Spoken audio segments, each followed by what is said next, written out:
नमस्कार। जय मां शारदा। गुरुर् ब्रह्मा गुरुर्विष्णु गुरुदेवो महेश्वरा, गुरु साक्षात पर ब्रह्मे तस्मै श्री गुरुवे नमः। संसार के सारे गुरुओं को प्रणाम करते हुए आज इस वीडियो की मैं शुरुआत कर रहा हूं और ये विशेष वीडियो है देवों के गुरु देव गुरु बृहस्पति के राशि परिवर्तन का। शनि के बाद देव गुरु बृहस्पति एकमात्र ऐसे ग्रह हैं जो सबसे लंबे समय के लिए अपना राशि परिवर्तन करते हैं, लगभग 13 माह के लिए। इस वजह से गुरु के इस राशि परिवर्तन का विशेष प्रभाव 12 राशियों पर, जनजीवन पर और संसार में घटने वाली हर घटनाओं पर विशेष रूप से होता है। गुरु क्या है? गुरु ज्ञान है, गुरु धर्म है, गुरु पुरुषार्थ है, गुरु विश्वास है, गुरु हर उस बात जो हमें हमारी आत्मा से, संयम से जोड़े रखती है, उस ईश्वर में विश्वास दिलवाती है, उन सबके कारक गुरु हैं। जीवन की दिनचर्या में, जीवन के हर कालखंड में जो भी ज्ञान हमें प्राप्त होता है वह देव गुरु के माध्यम से होता है। तो देव गुरु बृहस्पति जो पिछले 13 महीने से अपने मित्र सेनापति मंगल की मेष राशि में भ्रमण कर रहे थे, वे 1 मई 2024 को दोपहर 1:48 पर मेष राशि को छोड़कर दैत्य गुरु शुक्राचार्य की साधारण राशि वृषभ में प्रवेश कर जाएंगे। दैत्य गुरु शुक्राचार्य और देव गुरु बृहस्पति वैचारिक ना तो मित्र कहे जाते हैं, ना ही नैसर्गिक मित्र कहे जाते हैं, लेकिन शास्त्रोक्त नियम कहता है क्योंकि दोनों को ही गुरु की पदवी प्राप्त है तो दोनों के बीच में एक दूसरे के प्रति सम्मान बहुत है।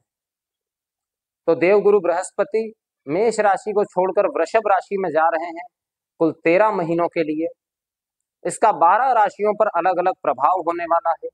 जहां देव गुरु एक सर्वाधिक शुभ ग्रह हैं, बहुत नकारात्मक स्थिति में भी बहुत ज्यादा नकारात्मक प्रभाव नहीं देते, आध्यात्मिक और धार्मिक कार्यों के करने से प्रसन्न होते हैं। पहले की मैं राशियों के क्रम में बात करूं, देव गुरु बृहस्पति किन राशियों का प्रतिनिधित्व करते हैं पहले वो आपको बता देता हूं। तो देव गुरु की मूल त्रिकोण राशि है धनु, जिसके वे स्वामी होते हैं, और देव गुरु की साधारण राशि है मीन। देव गुरु चंद्रमा की कर्क राशि में सर्वोच्च पद पर होते हैं और शनि देव की मकर राशि में अपने निम्नतम पद पर होते हैं। देव गुरु बृहस्पति की दृष्टि में अमृत माना जाता है। जिस स्थान पर बैठते हैं, अगर अकेले बैठे तो हो सकता है उस स्थान का थोड़ा सा ह्रास करें, नुकसान करें, क्योंकि स्थान हानि का गुरु में स्वभाव है। लेकिन जिस स्थान को देखते हैं उस स्थान को चमका देते हैं, शाइन कर देते हैं, उस स्थान को ऊर्जावान कर देते हैं। तो देव गुरु बृहस्पति को ऐसी 3 दृष्टियां प्राप्त है। 5वीं, जिस स्थान पर वो बैठते हैं वहां से 5वें स्थान को, 7वें स्थान को और 9वें स्थान को देखते हैं। काल चक्र की कुंडली में देव गुरु बृहस्पति की दोनों राशियों को, एक को भाग्य स्थान प्राप्त है और एक को 12वां जो कि मोक्ष स्थान भी कहा जाता है। ये दोनों स्थान जो है प्राप्त हैं देव गुरु बृहस्पति को। इसका मतलब कि देव गुरु बृहस्पति कहीं ना कहीं भाग्य के कारक माने जाते हैं। बात करते हैं सबसे पहली राशि मेष राशि। पिछले 13 महीने से मेष राशि पर ही देव गुरु बृहस्पति का भ्रमण जारी था। अब वहां से निकलकर देव गुरु पहुंच जाएंगे द्वितीय स्थान जो कि वाणी, धन और कुटुंब का माना जाता है, उस स्थान पर वृषभ राशि में देव गुरु बृहस्पति प्रवेश कर जाएंगे। क्या प्रभाव पड़ेगा मेष राशि वालों पर इस राशि परिवर्तन का? तो सबसे पहले तो एक बात समझिए, देव गुरु जैसा मैंने कहा कि जिस स्थान पर अकेले बैठते हैं उस स्थान की थोड़ी सी हानि करते हैं। तो धन का मतलब संग्रह तो जरूर होगा, लेकिन साथ में खर्च भी होता रहेगा, क्योंकि मेष राशि के लिए व्यय स्थान के स्वामी होकर के और धन स्थान पर देव गुरु बृहस्पति विराजित रहेंगे। आपका कोई कार्य रुकेगा नहीं, लेकिन धन का आवागमन जो है, जितना आवागमन होगा उतना बाह्य गमन भी होगा, जितना आप कमाएंगे उतना खर्च भी होता चला जाएगा। दूसरा, देव गुरु बृहस्पति की पहली 5वीं दृष्टि जाएगी आपके 6ठे भाव पर। रोग, रिपु और ऋण से आपको मुक्ति दिलाने वाला होगा यह ट्रांजिट। वृषभ राशि में बैठे हुए देवगुरु बृहस्पति अगर लंबे समय से आपको कोई बीमारी, कोई रोग परेशान कर रहा था तो उससे आपको मुक्ति दिलाएंगे। अगर किसी ऋण से आप परेशान थे, या तो आपने दे दिया था, वसूल नहीं हो रहा था, क्या आपने ले रखा था और आप लौटा नहीं पा रहे थे, तो उससे कहीं ना कहीं मुक्ति का मार्ग यहाँ पर आपको दिखाई देगा। इसीलिए मैंने कहा खर्च बढ़ा हुआ रहेगा, तो हो सकता है ऋण चुकाने में खर्च आपका बढ़ा हुआ रहे। शत्रु आपके शांत रहेंगे। कई लोग ऐसे जो आपसे शत्रुता रखते थे, वो इस समय अंतराल के दौरान हो सकता है आपसे कॉम्प्रोमाइज करने आ जाए, समझौता करने के लिए आ जाए। देवगुरु की 7वीं दृष्टि आपके 8वें भाव पर रहेगी, तो कहीं ना कहीं मन में एक वैराग्य का भाव उत्पन्न होगा। हो सकता है आप अपने दैनिक जीवन से या किसी के व्यवहार से इतना परेशान हो जाएं कि आपके मन में आध्यात्मिकता की ओर रुझान जो है वो कहीं ना कहीं बढ़ता हुआ आपको महसूस हो। आपको ऐसा महसूस हो कि सांसारिक चीजों में बहुत ज्यादा कोई अर्थ नहीं है। इससे बेहतर है कि हम अपना जो समय है वो ईश्वर आराधना में लगाएं, ईश्वर की खोज में लगाएं, क्योंकि 8वां भाव रहस्य का भी होता है। तो थोड़ा सा कहीं ना कहीं नई आध्यात्म में नई चीजों को जानने की ओर आपकी उत्सुकता बढ़ेगी। अंतिम दृष्टि, 9वीं दृष्टि जो है देवगुरु बृहस्पति की, वो आपके कार्य क्षेत्र पर पड़ने वाली है। निसंदेह कार्य क्षेत्र में बढ़ोतरी होगी। जो भी कार्य आप करते हैं उस कार्य में सफलता की संभावना आपको बढ़ती हुई दिखाई देगी।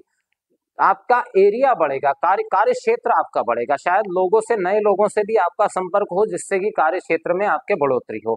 अब आपके लिए क्योंकि भाग्य भाव और व्यय भाव के स्वामी होके देवगुरु बृहस्पति 2य भाव में विराजित रहेंगे, तो आपको वाणी पर बहुत संयम रखना है। आपकी वाणी से ही आपका भाग्य आपका साथ दे सकता है और आपकी वाणी से ही आपका भाग्य खराब हो सकता है।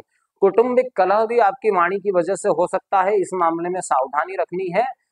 एक बात निश्चित है, क्योंकि जब तक आपकी राशि पर देवगुरु बृहस्पति चल रहे थे तब तक आपको बहुत सारी चीजों से कवर किए हुए थे, बचाए हुए थे, शनिदेव की नीच दृष्टि से भी बचाए हुए थे। लेकिन अब क्योंकि देवगुरु बृहस्पति वहां से आगे निकल चुके हैं, तो स्वास्थ्य का आपको विशेष रूप से ध्यान रखना है, जिसमें मानसिक उद्विग्नता, जॉइंट संबंधित समस्याएं, इस तरह की हेल्थ समस्याएं आपको होती हुई दिखाई दे रही है। क्या करना चाहिए इस समय पे आपको? देखिए, क्योंकि वाणी स्थान पर देवगुरु बृहस्पति मौजूद है, तो आपको थोड़ा सा केसर लेना है।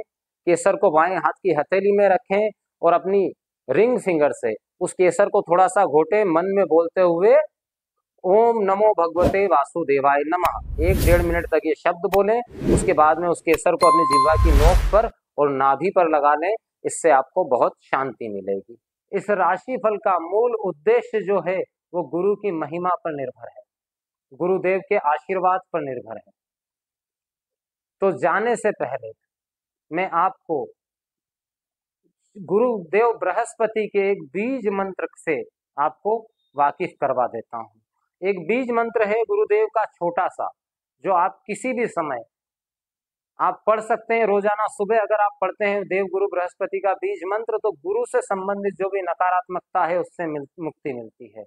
क्या है बीज मंत्र? ओम ग्राम ग्रीम ग्रोम सह गुरुवे नमः। ओम ग्राम ग्रीम ग्रोम सह गुरुवे नमः। इस मंत्र का जप अगर आप करते हैं तो गुरु जनित समस्याओं से मुक्ति मिलती है। और जाने से पहले मेरे अंतिम शब्द यही हैं, गुरु गोविंदो खड़े कांके लागू पाए, बलिहारी गुरु आपकी जो गोविंद दियो बताए। तो संसार के सारे गुरुओं को प्रणाम करता हूं और इसी के साथ अपने शब्दों को विराम देता हूं। जय मां शारदा।